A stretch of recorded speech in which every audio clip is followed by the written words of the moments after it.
Traditional village near వాలి. ఒక చిన్న స్టోరీ చెప్పుకున్నాం.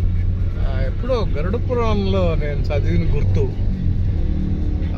మనకు తెలియని సూక్ష్మ శరీరాలు మన చుట్టూ తిరుగుతుంటాయి.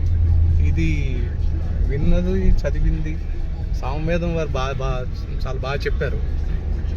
ఇక్కడ మాత్రం అది బాగా ఫాలో అవుతారు. ఈ వాలి చుట్టుపక్కల 50 కిలోమీటర్లంతా మన హిందూయిజంని బాగా ఫాలో అవుతారు.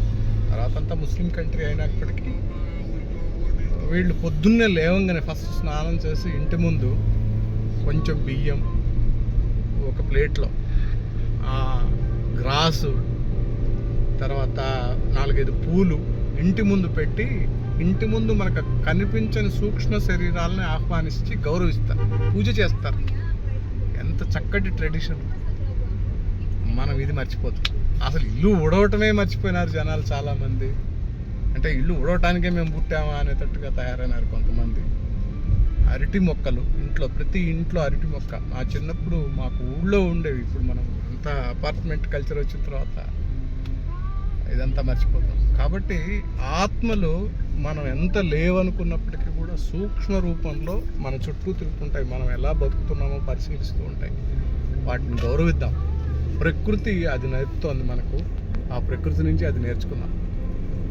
ఈ ప్రకృతి కోసం మనకు కూడా కేరళ చక్కగా ఉన్నాయి, కర్ణాటక అలాంటి చోట మనకు ఎంత చక్కటి ప్రకృతి ఉందో. వీలైతే దాన్ని ఆస్వాదిస్తాం, ఆహ్వానిద్దాం, చక్కగా చూద్దాం, ప్రకృతితోటి ఉందాం. ప్రకృతితోటి ఉంటే చాలా తెలుస్తాయి. చూడండి, ఎంత పల్లెటూరులో కూడా వాళ్ళు ఎంత సిస్టమేటిక్గా ఉన్నారంటే రోడ్ల మీద పెట్టడం, అడ్డంగా వెనక నుంచి వచ్చి గుద్దటం, ఇలాంటివి ఏం లేవు. They are very systematic here. And culture, అది విలేజ్ కల్చర్ అనేది ఎక్సలెంట్. స్మాల్ విలేజ్, చాలా ఇన్సైడ్ హిల్ ఏరియాలో తిరుగుతున్నాం మేము. ఒక టెంపుల్ ఉంది ఇక్కడ, దానికి వెళ్దామని తెలుసుకొని వెళ్తున్నాం. Family temple. You be with the culture, be with the nature, and be as a human.